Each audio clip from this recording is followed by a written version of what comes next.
Hello, everybody. Today, what we're going to do is talk about how to write a rhetorical precis. So this is a how-to introduction that we're going to then practice together in class and then do also on our own.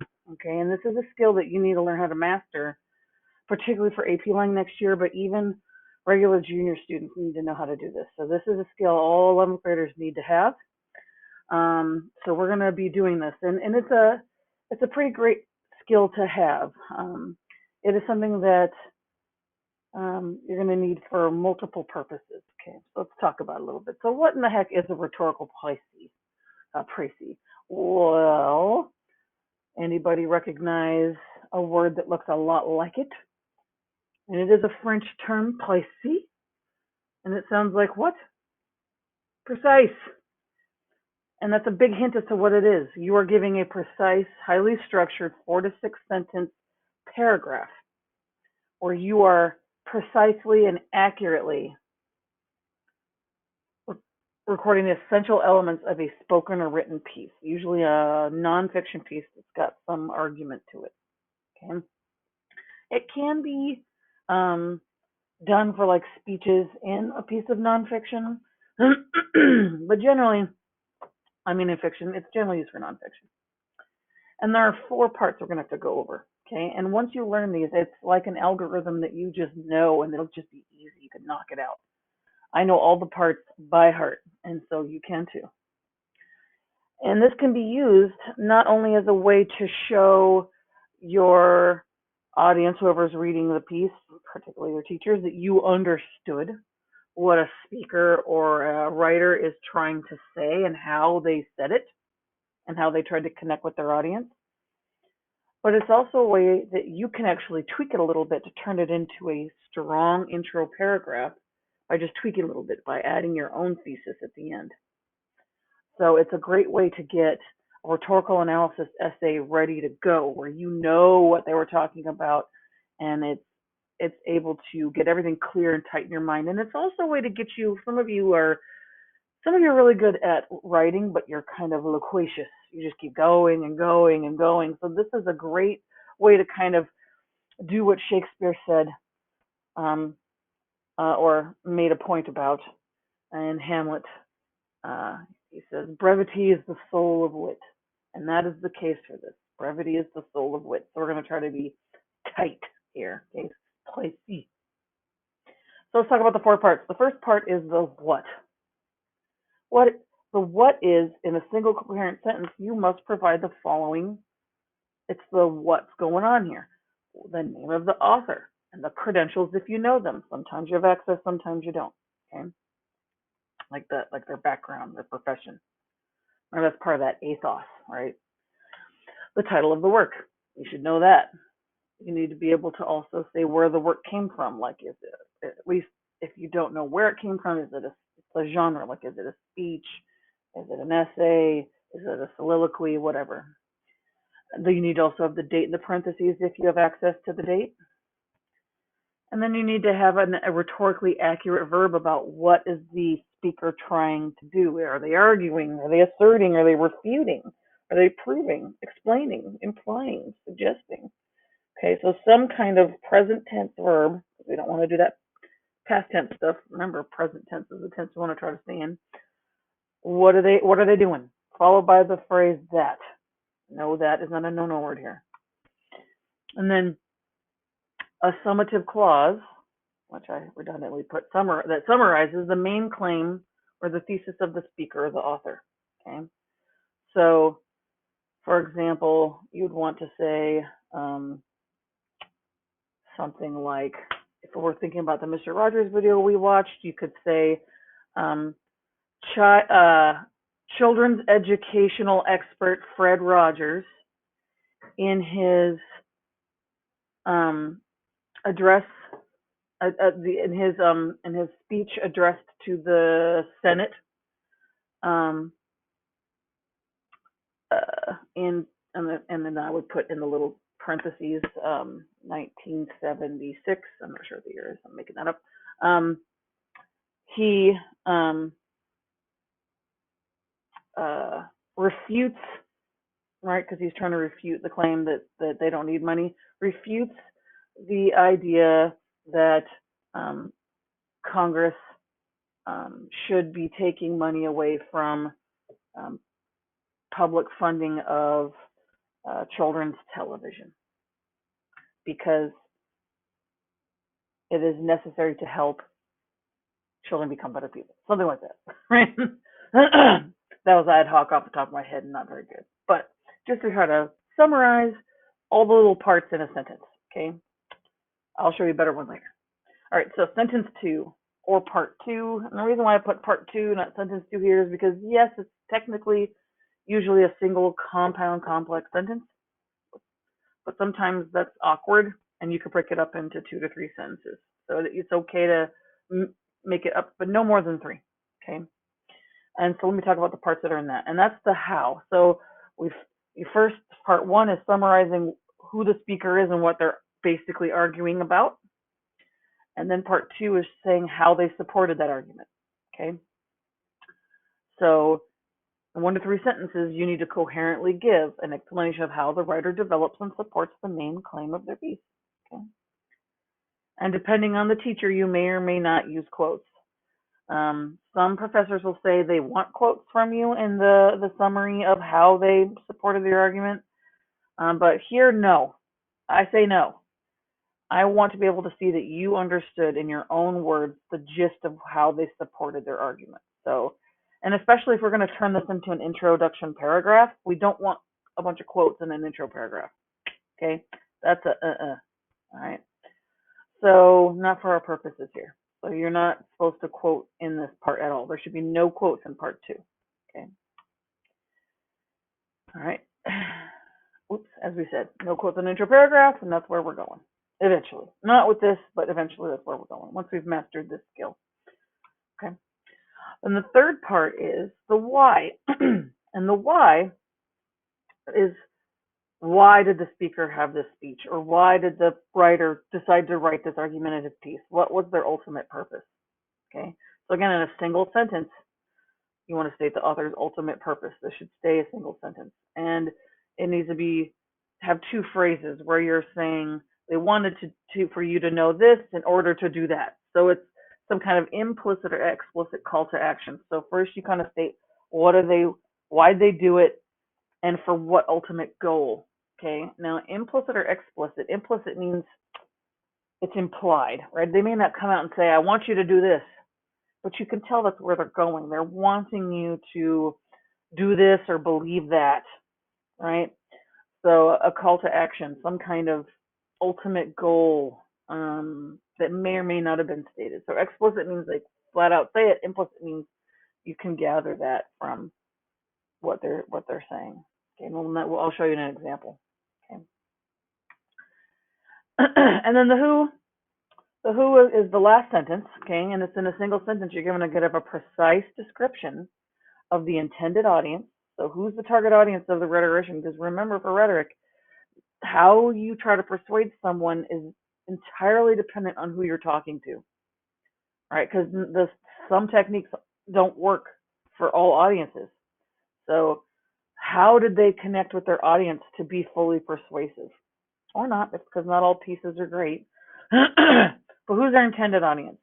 And how did they connect with their audience to try to get that message across to them? How did they connect with them? And usually this is going to be some kind of pathos. Not always, but probably. There's going to be something going on with some kind of emotional connection. Okay. And they do that usually through their tone. Although it can be more than tone, but for here you need to definitely address the tone. And tone's hard. I know tone's hard. That's why we're doing so much with going back to tone with our voice lessons. So we'll get there. So that's a bunch of stuff, right? There's 4 parts. And the 4 parts are the what, right? The who's speaking and the title and what are they arguing. The how, which are the 3 things, right, that they use to support, at least the 3 things, the 3 main things you got, they use to support their claim. The purpose, right, the why, and then the who, right, the audience. Okay, who are they talking to, and who are they trying to persuade, and how did they do that with what kind of tone? So as we watch this short 5-minute TED Talk, I want you guys to try to figure out what is the speaker's main claim or thesis. What do you think is his main argument here? Okay, you want to probably have a piece of paper out to do this. And then you also want to be thinking of those 3 things he does to support his thesis. And then what's his purpose, his call to action? Why did he give this little speech at TED? And what kind of call to action does he explicitly say, or does he imply that's there implicitly?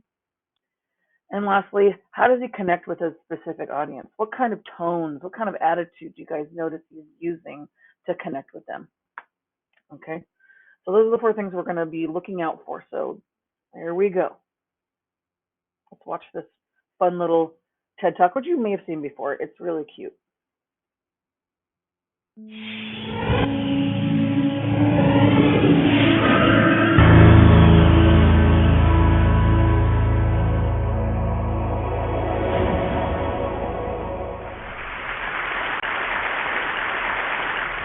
So ladies and gentlemen, at TED we talk a lot about leadership and how to make a movement.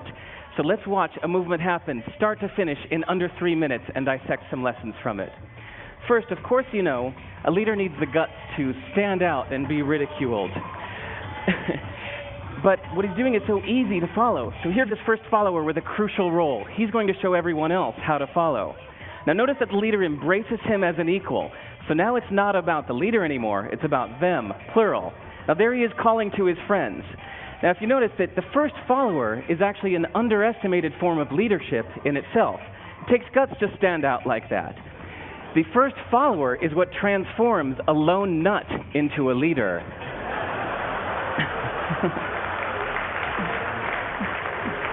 And here comes a second follower. Now it's not a lone nut, it's not 2 nuts, 3 is a crowd, and a crowd is news. So a movement must be public. It's important to show not just the leader, but the followers, because you find that new followers emulate the followers, not the leader. Now here come 2 more people, and immediately after, 3 more people. Now we've got momentum. This is the tipping point. Now we've got a movement. So notice that as more people join in, it's less risky. So those that were sitting on the fence before now have no reason not to. They won't stand out.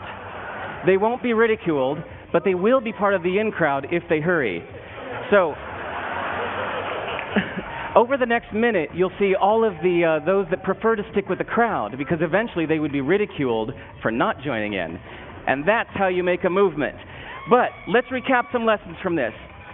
So first, if you are the type, like the shirtless dancing guy, that is standing alone, remember the importance of nurturing your first few followers as equals. So it's clearly about the movement, not you. Okay, but we might have missed the real lesson here. The biggest lesson, if you noticed, did you catch it? Is that leadership is over-glorified. That yes, it was the shirtless guy was first, and he'll get all the credit, but it was really the first follower that transformed the lone nut into a leader. So as we're told that we should all be leaders, that would be really ineffective. If you really care about starting a movement, have the courage to follow and show others how to follow. And when you find a lone nut doing something great, have the guts to be the first one to stand up and join in. And what a perfect place to do that at TED. Thanks.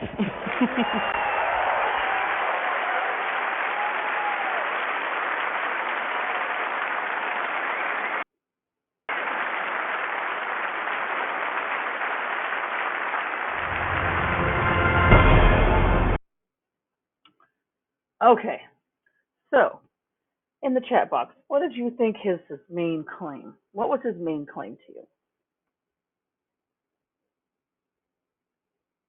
Now in the chat box, what are 3 things that you noticed that he did to support his thesis? What did he do? Don't worry about quoting him. Remember, we're not trying to quote him.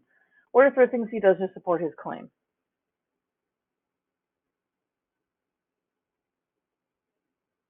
What about his purpose and the call to action? Why do you think he made this speech? What could you gather he was trying to get across to his audience? And what does he want them to do or to believe or to understand? Walk away in their heads.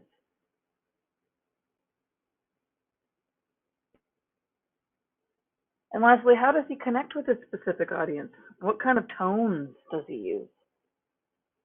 I'd pick two.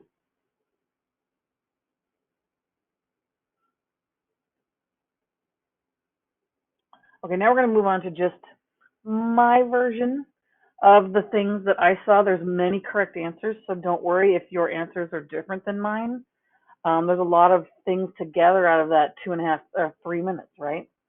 So this is a precis template, and this is something I'm going to be giving you until you guys get used to all the parts. And once you master that, then you can move on to not having to use this as a crutch, and you can be a little more free and loose with it, as long as you've got all the parts. Okay. Um, but here's the template here, and it tells you exactly what to put everywhere. Although there's a comma misplaced, I'll tell you where later. But notice it's got the author's credentials, author's first name, and it's got what type of text is it. And don't worry about the S and the O and the A. That has to do with soapstone. We're going to worry about that another time. What's the title of the text? It tells you need to put the date in parentheses. You need to pick one of those rhetorically accurate verbs. That's just 4. There are others, but those are 4 basic good ones. And then there's that rhetorical summary of their argument. So that's the part 1 here on top. And then, so right here, right, that's the part 1 right here. Okay. And then you would pick he or she supports his claim by first. Well, what's the first thing they did? You could either use facts or statistics or some anecdote, or like how did they support their argument? First one, then and then you'd want to have a comma here. There's a comma missing. Then second thing, comma, and finally, last thing they did. Now this is how you could turn it into 3 sentences. Like if having these 3 things was like, oof, that's just too long, I can't get it in there. Fine, you could turn this into sentence 1, and then it could be capital T then, right? And then you can make this a sentence and just get rid of the and then put finally. So it can be 3 sentences also.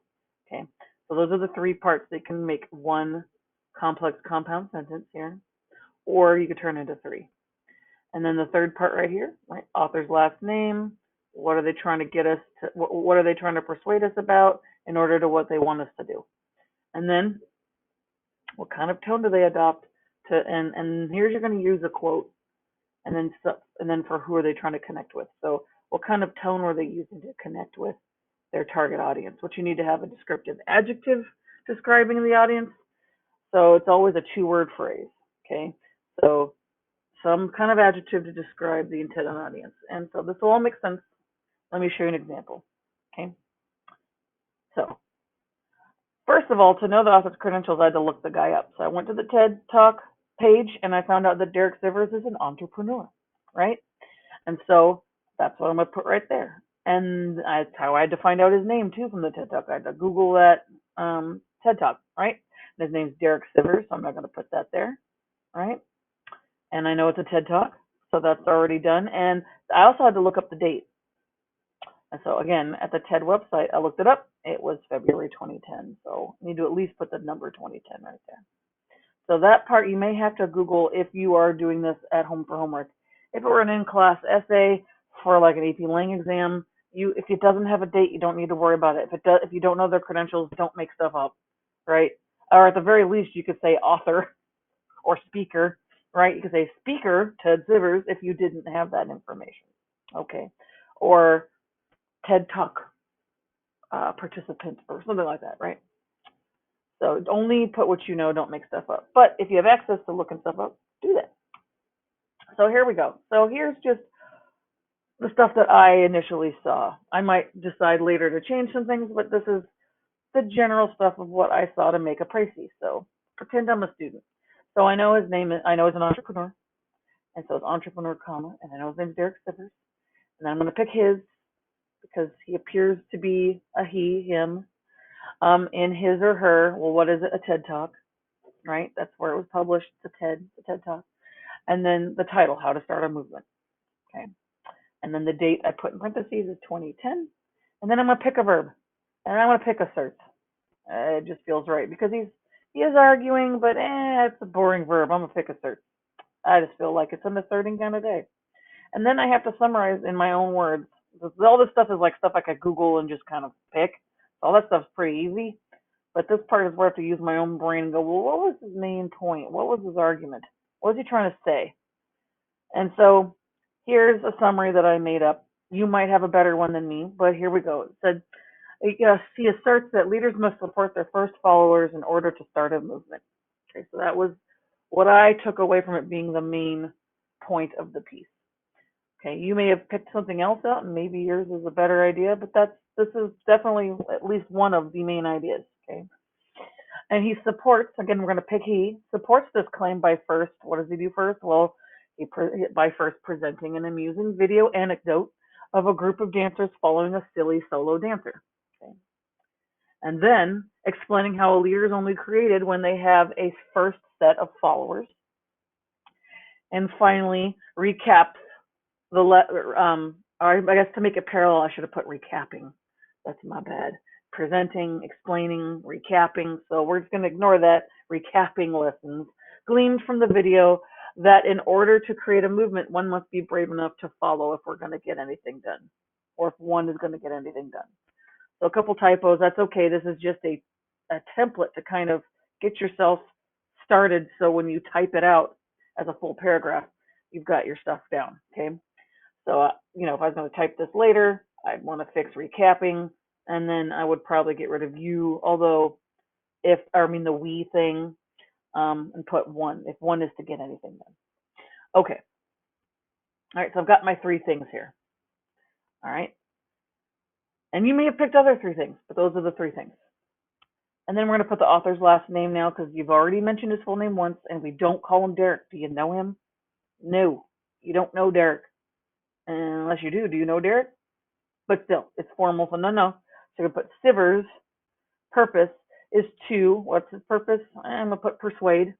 Persuade leaders to see their roles as overrated and to champion their first supporters. Okay, that's what I think he's trying to get. Because people at TED, these are people paying, $10,000 a ticket to go see a bunch of bigwigs tell them how to be better leaders. It's going to be probably leaders there.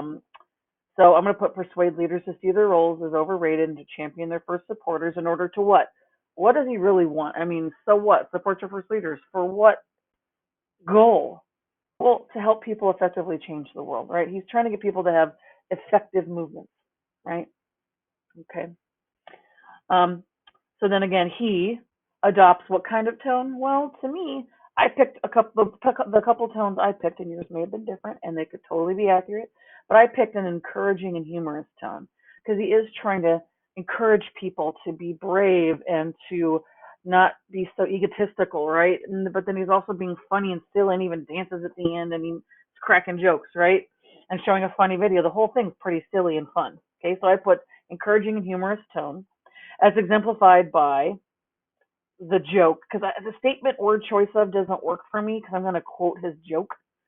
So I picked jokes. So this is what I'm telling you. Like, you can change things up a little bit as long as it still has all the elements and it's still a formal summary. Okay. So exemplified by the joke, a first follower is what transforms a lone nut into a leader. And then who's his audience?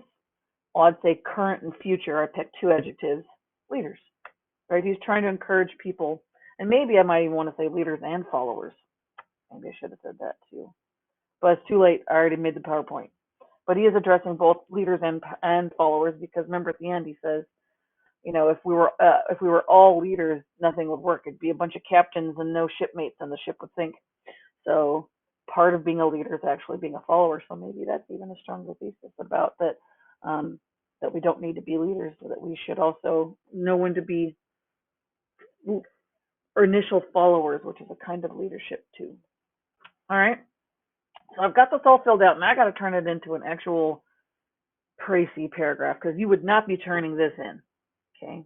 This is just a template to help you get all your stuff, all your ducks in a row, and then to type it all out. So I typed all this stuff out, and I did a little bit of moving a little bit just to show you how you can take all this stuff and kind of smooth it out to make it not awkward. Because this template may not work perfectly every time, and there's nothing wrong with tweaking it a bit, right? Just like I said, part 2, you could turn into 3 sentences, knock yourself out, okay? But same thing, sometimes the phrase might be a little weird, but there are some things you really have to keep. Okay, so let's look at um, the one I typed up, which does have the parallel structure problem. So you have to excuse me. I didn't notice it till I read it out loud.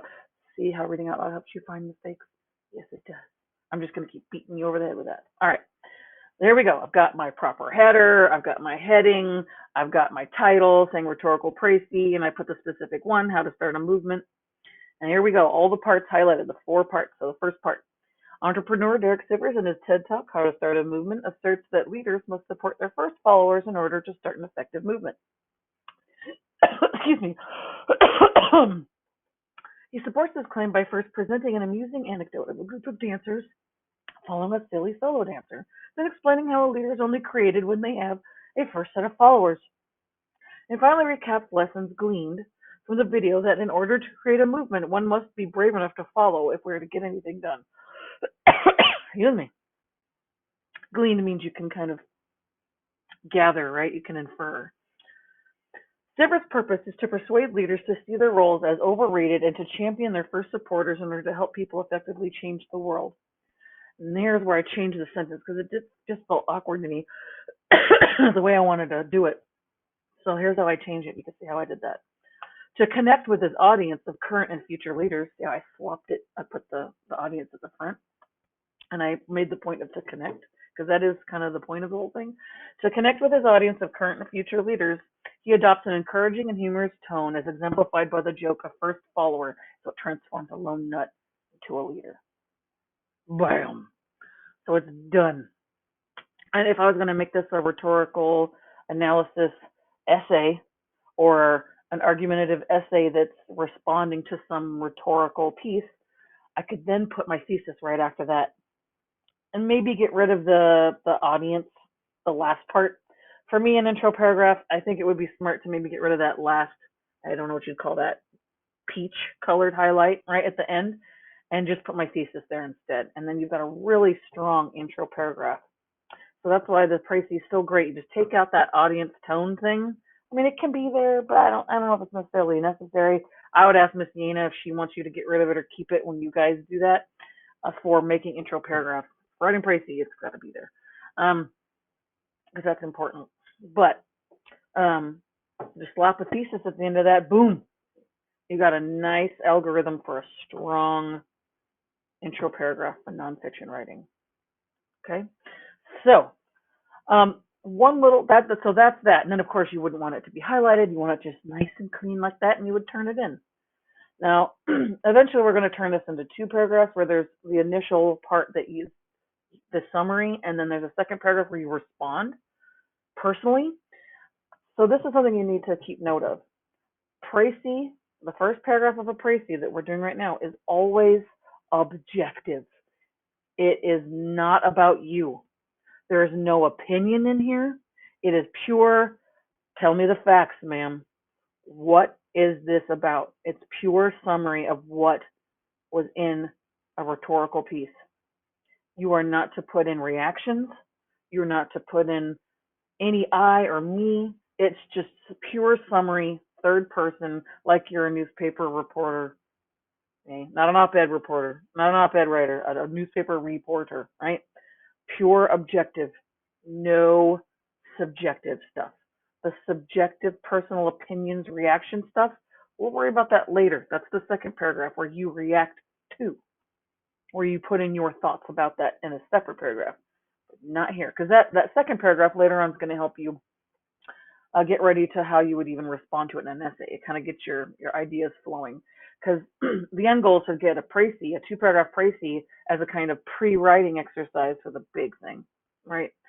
So if you can precisely write it, then later on you can expand and go to town on giving me details. But for now, super tight, no more than 6 sentences, 4 to 6 sentences, get her done kind of paragraph, okay?